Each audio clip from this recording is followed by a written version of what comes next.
कल हमने पढ़ा था कि समाजशास्त्र का जनक कौन था। समाजशास्त्र की कुछ विचारक हैं, उनकी परिभाषाएं देखी थी।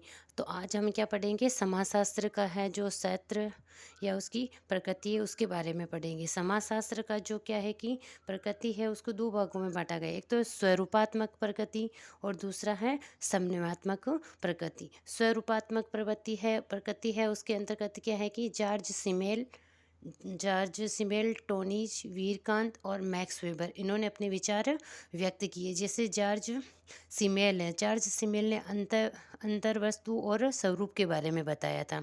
टोनीज ने क्या है कि गेमिन सॉफ्ट और गेसल सॉफ्ट की अवधारणा दी थी। गेमिन सॉफ्ट है जो है समुदाय और गेसल सॉफ्ट है समाज। वीरकांत ने क्या है कि मानसिक संबंधों का अध्ययन, उसने कहा कि इसकी प्रकृति के अंतर्गत क्या है कि मानसिक संबंधों का अध्ययन किया जाता है, जैसे यश, स्नेह, प्रेम, लज्जा का अध्ययन किया जाता है। मैक्स वेबर क्या था, इसने कल वाले वीडियो में अपन ने पढ़ा था कि ये नौकरशाही का क्या है कि जनक कहा जाता है। इसने क्या है कि सामाजिक क्रिया से संबंधित अपने विचार प्रस्तुत किए थे और सामाजिक क्रिया की इसने क्या कि दो विशेषताएं बताई थी। एक तो है कि अर्थपूर्ण क्रिया और व्यवहारों से प्रभावित होनी चाहिए। उसने क्या कि जो सामाजिक क्रिया है वो क्या है कि एक तो अर्थपूर्ण क्रिया होनी चाहिए, दूसरी वो क्या है कि व्यवहारों से प्रभावित होनी चाहिए। जो क्योंकि समाजशास्त्र के अंतर्गत क्या है कि मानव के सामाजिक जीवन का अध्ययन किया जाता है, तो उसमें क्या है कि उसके व्यवहार है उससे वो प्रभावित होनी चाहिए। ये तो है इसका स्वरूपात्मक प्रकृति या स्वरूपात्मक क्षेत्र, जिसके अंतर्गत जॉर्ज सिमेल, टोनीज वीरकांत, मैक्स वेबर है, उन्होंने अपने विचार प्रस्तुत किए। जॉर्ज सिमेल है अंतर्वस्तु और स्वरूप के बारे में बताया। टोनीज गेमिन सॉफ्ट और गेसल सॉफ्ट की अवधारणा दी थी। वीरकांत मानसिक संबंधों का अध्ययन बताता है। मैक्स वेबर है सामाजिक क्रिया है, सामाजिक क्रिया की फिर उसने दो विशेषताएं बताई थी, अर्थपूर्ण क्रिया होनी चाहिए और व्यवहार से प्रभावित होनी चाहिए। दूसरा है समन्वयात्मक संप्रदाय। संप्रदाय ये इसमें कि समाज की का संपूर्ण इकाई के रूप में अध्ययन किया जाने से समन्वय यानी सभी क्षेत्रों का समन्वय, मानव से संबंधित जो भी क्षेत्र है उसका समन्वय करके उसका एक रूप में अध्ययन करना चाहिए। इसमें है समन्वयात्मक संप्रदाय है, उसके अंतर्गत दुर्खिम और इंकल्स ने अपने विचार प्रस्तुत किए थे। जैसे दुर्खिम ने क्या कि सभी घटनाओं को समाज में खोजो। दुर्खिम क्या कहता है कि सभी जो घटनाएं हैं उसको समाज में खोजो, क्योंकि जो समाजशास्त्र है वो समाज से जुड़ा हुआ ही है, व्यक्ति है उसकी सामाजिक व्यवस्था से जुड़ा हुआ है। सभी परिणाम भी समाज के ही होते हैं। उसने क्या है कि सभी घटनाओं को समाज में खोजना चाहिए और सभी जो परिणाम होते हैं वो क्या है कि समाज के ही होते हैं। समाजशास्त्र सामूहिक प्रतिनिधानों का विज्ञान और सामूहिक प्रतिनिधानों की उसने क्या कि दो विशेषताएं बताई है। दुर्खिम ने क्या कहा कि समाजशास्त्र है वो क्या है कि सामूहिक प्रतिनिधानों का विज्ञान है और इसमें क्या है कि सामूहिक प्रतिनिधान है उनकी, उसने क्या है कि दो विशेषताएं बताता है, एक तो बाह्यता और एक बाध्यता। दो विशेषताएं बताता है, किसकी विशेषताएं बताता है, सामूहिक प्रतिनिधानों की उसने बाह्यता और बाध्यता दो विशेषता बताता है। फिर है इंकल्स क्या है कि समाजशास्त्र की विषय वस्तु को तीन भागों में बांटता है।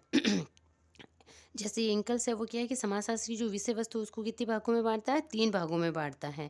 एक तो है ऐतिहासिक समाजशास्त्र, एक है अनुभविक समाजशास्त्र और तीसरा है विश्लेषणात्मक समाजशास्त्र। इंकल्स की एक महत्वपूर्ण पुस्तक भी है, जैसे वाट इन सोशोलॉजी, इंकल्स इन वाट इन सोशोलॉजी। इसको याद करने में क्या है, इंक के अंतर्गत इंक आता है तो इसमें इन है, वाट इन सोशोलॉजी। जैसे इससे पहले भी अपने जो वीडियो पढ़ा था उसमें अपन ने क्या है कि जैसे इमाइल दुर्खिम की अपने परिभाषा नहीं, जैसे वो किताब याद, उसकी एक पुस्तक थी वो याद की थी, जैसे दुर्खिम दुख होता है उसी प्रकार उसकी एक पुस्तक थी the division of labour in society.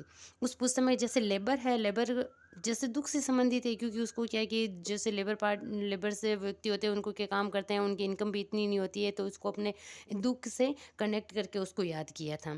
इसी प्रकार इसकी क्या है कि इंकल्स की वाट इन सोशोलॉजी। इसी प्रकार जो ऑगस्ट कॉम्पटे था समाजशास्त्र का जनक, उसने क्या है कि दो ग्रंथ लिखे थे। एक तो था उसका क्या है कि पॉजिटिव फिलोसॉफी, जो उसका प्रथम ग्रंथ था। दूसरा उसका था पॉजिटिव पॉलिटी, जो दूसरा ग्रंथ था वो क्या है कि चार भागों में विभक्त था। इस प्रकार क्या है कि आज अपने क्या है कि जो समाजशास्त्र है उसकी प्रकृति के बारे में पढ़ा। प्रकृति को दो भागों में बांटा था, एक तो स्वरूपात्मक संप्रदाय, दूसरा समन्वयात्मक। स्वरूपात्मक के अंतर्गत जॉर्ज सिमेल के विचार, टोनीज वीरकांत और मैक्स वेबर। इसमें क्या है ज़्यादातर टोनीज की विचारधाराएं आती है कि भाई गेमिन सॉफ्ट की अवधारणा किसने दी थी, गेसल सॉफ्ट की अवधारणा किसने दी थी, तो ये गेसल सॉफ्ट और गेमिन सॉफ्ट की अवधारणा किसने दी थी, टोनीज ने दी थी। बाकी है जो से ये दुर्खिम ने जैसे ये आ सकता है कि समाजशास्त्र सामूहिक प्रतिनिधानों का विज्ञान है। किसने कहा था? दुर्खिम ने कहा था। और सामूहिक प्रतिनिधानों के विज्ञान की क्या है कि दुर्खिम ने कितनी विशेषता बताई थी? उसने क्या 2 विशेषता बताई थी। एक तो बाह्यता है, एक बाध्यता है। इस प्रकार इंकल्स ने क्या है कि समाजशास्त्र की विषय वस्तु को 3 भागों में बाँटा है, जैसे ऐतिहासिक, अनुभविक और विश्लेषणात्मक। एक इसकी महत्वपूर्ण पुस्तक है व्हाट इन सोशियोलॉजी। इंकल्स, इंक और इन, इसको कनेक्ट करके अपने याद कर सकते हैं। इस प्रकार आज अपने क्या है कि जो समाजशास्त्र है उसकी प्रकृति के बारे में पढ़ा है, और इससे अगला जो है उसके बारे में अपन कल आगे पढ़ाई करेंगे।